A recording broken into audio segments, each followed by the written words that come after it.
বগুড়ার শিবগঞ্জে পুলিশের হেফাজত থেকে কার্যক্রম নিষিদ্ধ উপজেলা আওয়ামী লীগের সাংগঠনিক সম্পাদক উপজেলা পরিষদের সাবেক চেয়ারম্যান রেজ্জাকুল ইসলামকে রাজুকে ছিনিয়ে নেয়ার অভিযোগ উঠেছে।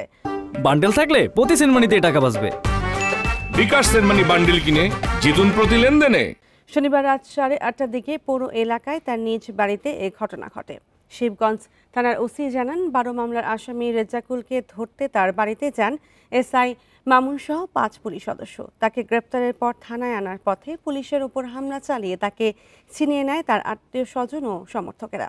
এ সময় 5 পুলিশ সদস্য আহত হন। এ ঘটনায় মামলায় দায়েরের প্রস্তুতি ও জড়িতদের গ্রেপ্তারের চেষ্টা চলছে বলেও জানান তিনি।